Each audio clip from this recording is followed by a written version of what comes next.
Where is the thumb drive for the GoTech? That's not it. Why on earth? I mean, I like my Macs. What?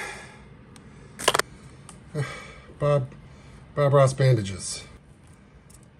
Well, there's the GoTech. Okay, well, I didn't find the thumb drive that was pre-configured to work with the GoTech, so I guess I make a new one. Well, hello there, everybody. It's Q. Welcome to YouTube's most underproduced, poorly produced, and quite frankly, lately, most disastrous YouTube channel when it comes to trying to do hardware. I started this channel to review all of the amazing and great software out there to help create amazing artwork, 3D animation and rendering. And I really hope those of you that have stuck it out and watched those videos appreciate those lessons. I do. I go back and watch them when I forget stuff. And I am going to continue doing that. But yes, we are now here in the hardware land, as you may have known if you've watched my other videos about this lovely Amiga 3000 from John Hertel. This is officially video 3. In the last video, we went over this. Yes, the Buddha IDE card. And as you saw, I had very little success with it. I tried every conceivable combination, and the most we can all conclude, everyone on the Commodore Amiga Facebook group, good friends like Chris Edwards, who has a wonderful channel, which I, of course, whenever I call out someone's name, I am going to really try hard to remember to link down in the description so that you can get faster access to their channels. This is a beautiful system. The riiiight 3000 is gorgeous. I've covered it in the previous videos, but yes, it is a fully functional Amiga 3000. There's no FPGA weirdness going on in this. This is original chips. The only changes are you get the dual kickstart boot capability, so you can switch between 2 kickstarts. You get the SIM modules for the RAM instead of the horrible, terrible, torturous zip packages that we had before. But really, other than that, it is your standard Amiga 3000. And again, as I said in the last video, for us NTSC folks, most likely you will get a PAL Amiga back. Not the end of the world, but I do mention it because I don't want anyone to light me on fire for not mentioning that. But what am I going to do? So I've got this 3000. I've got a floppy drive, and I have no hard drive. I could do a SCSI to SD, but after seeing all the chaos I went through to try and get the Buddha IDE up and running, do you really think I'm going to be able to handle the SCSI IDE? But those are like $100 plus the SD card. And I just went ahead and decided to go old school. I went on eBay, and sure enough, for like, $40, found a refurbished Fujitsu SCSI hard drive. Yes, folks, 50-pin SCSI Fujitsu hard drive, manufactured, Fujitsu, manufactured in 1997 originally, and then refurbed. Is it going to work? I have no idea. It could also be DOA. But this, I hopefully will have an understanding on how to actually manipulate. So I'm going to get the 3000 apart once again, get the SCSI plugged in. I checked the jumpers on here. Again, Chris Edwards did help me confirm that these jumpers are correct, because there's no way I am going to know what any of that means. I need the Yoda knowledge from Chris on that kind of thing. I only have like a handful of floppies that work, that I can actually write disks to. So like, the install 3.2 I mean, the 3.2 Workbench comes with like 900 disks. I mean, that might be a slight exaggeration. I don't know. So I remembered that in my 1200 that I don't use, because my 1200 that I use has a real Amiga floppy in it, but my other 1200, my quote-unquote backup 1200, which was also recapped by Paul, has a GoTech in it. Aha! So my solution here was to configure this Gotek with the install of 3.2 and approach this riiiight 3000 as a normal Amiga install. And so we cut to my Gotek configuration. So as you can see, I have the various floppies for 3.2 set up, and I've got them configured to be in all the various slots here of the Gotek. Okay, so after some work and sweat and weirdness, I've got the, let's make sure it's not on. Okay, I've got the SCSI hard drive installed, and I've got the Gotek installed. I need to tickle my monitor over here, and we're going to power this up. Nothing looks like it's shorted, so cross fingers and see what we can see. Let me, oh, listen to that hard drive. Oh, it sounds like a SCSI hard drive. Oh my gosh, yep, sounds like an airplane booting up. Oh boy. Is she gonna spin up? Is she gonna spin up? And why am I not seeing anything? Let's try that again. Okay, it sounds like a SCSI hard drive. It sounds like an airplane. Right? You guys can see that screen. Okay, good. So that SCSI hard drive is booted up. I don't see anything here, which has me slightly worried. So let's go to HD Tools. And again, I'm not an expert. Some of you might be like, you can't do what you're doing. You need to do other things first. Well, I'm going to try this and see what happens. You guys can see that? Yeah, it's kind of off angle, but you can see it. Here we go. Does it detect the drive? It detects the drive! SCSI unknown! Yes, it is SCSI unknown! Okay, change drive type. It's SCSI, define new. Read config. Sure, hopefully that's right. Fujitsu, supports reselection, good. Click OK. Okay, oh my goodness, getting excited. Let's go back in here to install. Okay, there we go. That's what I want to see, the proper drive. So we'll go in here and we'll do the format, and we're going to call this one, can you guess? Work, bench. Let's learn how to spell. This keyboard is so, as I showed you in the previous video, this keyboard is really, really disgusting. We'll format that. And this is not a compact flash, so obviously it's not going to be as quick. It is a real hard drive, but hey, on this channel, you get the real stuff, right? Hey, we got real things on this channel because I'm not smart. So there we go. That's a quick format, by the way. Quick.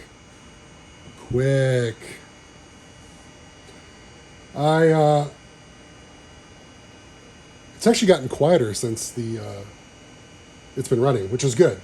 Hopefully it initializes. Not a valid DOS disk. Well, there you go.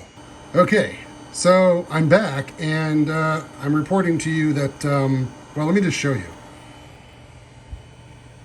We're formatting the disk, baby! We're formatting the disk! Yes, that's right, we are. So, I want to give a big thanks to the Facebook Amiga group. Yet again, I posted a question in there and talked about this, so those of you that go there and also watch my videos, you'll probably make the connection. But once again, I gotta thank my personal Yoda, Chris Edwards, in helping me get this sorted. One of the things I did not remember is when you're using a real SCSI hard drive from who knows where, not a SCSI hard drive that came out of an Amiga, but a SCSI hard drive that came from places beyond, you need to do a full format on those partitions. You cannot just do a quick format. I have gotten so used to using compact flash cards and SD cards that, you know, with those you can do quick format. It's no problem. But with real SCSI hard drives, that aren't from an Amiga, you have to do a full format on. So that was why I was getting the not a DOS disk error that we saw before, because I was doing a quick format.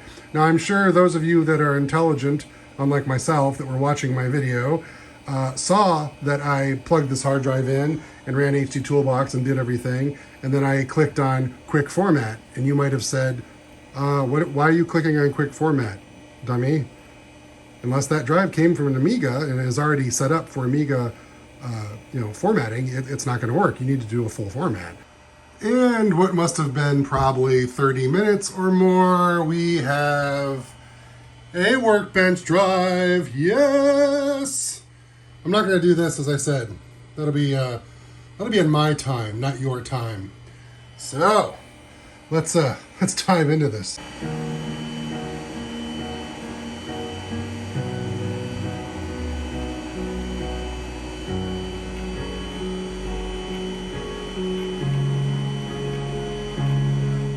Boot. That looks like a boot. That looks like a boot. Hey! Oh, look at all that memory. That's a good boot. That's a good boot. Pick. We're gonna go to pick. So, GoTech saves the day. Real SCSI hard drive saves the day. And now we go into this floppy drive, which hopefully has that. Okay, that's great.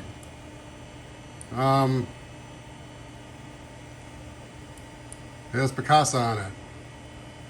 Huh. Let's get rid of this backdrop. And let's go into Workbench. Let's go to System. Let's go to Shell with tiny icon.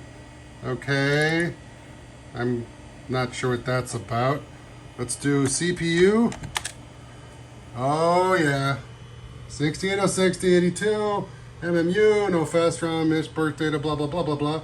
That's cool. This is the 6806-3000 with a real 6806-3000, the real Phase 5 card, and a real SCSI hard drive.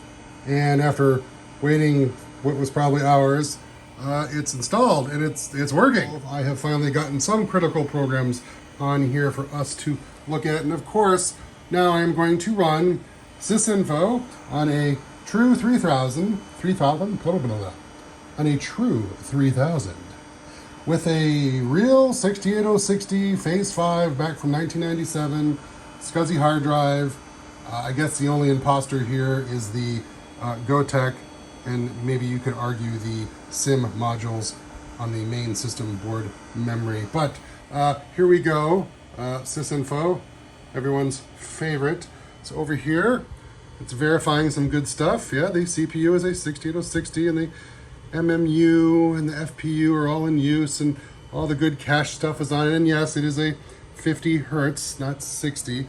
We'll go to the drives first. Let's go to the drives first and do our speed check. Click. Reading the drive. This is the stock Amiga SCSI controller using a hard drive. Oh, look at that. Oh, 1.6. That's not much faster than an IDE compact flash, is it?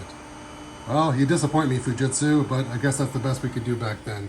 So, let's now go ahead and smash that speed button. Again, I apologize for the widescreen stretch here. And yes, this is sysinfo 4.3. Sorry. And, well, yeah, kaboom. Well, whatever. Doesn't much matter. So, this is all relative again. This is sysinfo on a real hardware, right? So, yeah, 39 MIPS. That's impressive. 28 MFLOPS and lots of dry stones. Wow, that's pretty cool. So you know what? Now that we know this thing is working and we've gotten this far, how about we put in the RTG? Look at that. We got a Picasso 4 slotted in there. Does it work? I have no idea. Does anything in this build work smoothly? No. Well, let's fire it up. Let's see what happens. We have an image. Now, one of the things you probably noticed right away that you haven't seen before is these jail bars. Those are pretty terrible. Yeah. The thing is, using the native Amiga 25-pin output, the RGB output, to this monitor, I was getting super clean image. You've been watching the videos. Super clean. When I plugged this monitor into the native Amiga VGA output, I was getting a very similar result. Lots of jail bars, whether I enabled or disabled the flicker fixer. Get the same result. Now I'm plugged into the Picasso VGA output. So another chipset to output from, and I'm still getting jail bars. So I fired up Picasso mode, and I was able to bump the clock frequency on the Picasso to 40 megahertz. So as you can see, we're currently in the factory 31 kilohertz setting, and what I've done is, I said megahertz, but I've bumped the frequency to 40 kilohertz, okay? So when I hit test, and I did this for all the modes, high color, 256 color, true color, I'm getting a clean image. So I'm gonna go ahead, and I've only done this for 800 by 600. So this is important. I've only done this to 800 by 600. So now I'm gonna say save. Yes, I'm gonna reboot. All the jail bars are gone and we have a clean image. And when I open the workbench and the hard drive accesses data, I don't see any weird screen flickering. So awesome. Yeah, I was getting all this really weird screen flicker. You know, again, I'm recording off a monitor with my phone, so you're probably seeing more ray patterns, but no, I'm getting a nice solid clean signal off of this. Just bumping it up to 40 hertz. I think this Amiga 3000, this riiiight 3000 Get It Working series may be at its conclusion. So when we see this again, the case will be on it, it'll be buttoned up, and I can move forward with making my videos on softwares and things that I like to review and show you guys how to use. Of course, Amiga hardware videos are never ending. Something will always come up, but we can finally happily say that the Amiga 3000, don't forget this, the LED works, I just need to solder it. The Amiga 3000 Picasso 4 68060 is finally, at last, up and running. So that is going to conclude this Amiga 3000 Get It Up and Running series for now. Part 3. Thank you, Chris Edwards, for getting me through this. Again, check the description in the video for his awesome YouTube page. And thank you, John Hertel, for your amazing stuff. If you have a thing I can link in the video description down below, I will do as well for those interested in the Amiga, Amiga 3000, of course. Of course, you can also buzz over to the Commodore Amiga Facebook page, which I think I will finally put a link in the YouTube description for, so you can check it out and join that group if you're interested, and you can get into all this craziness as I have. So, there's the Dom, the doomed Dom. Okay, bye. Thank you.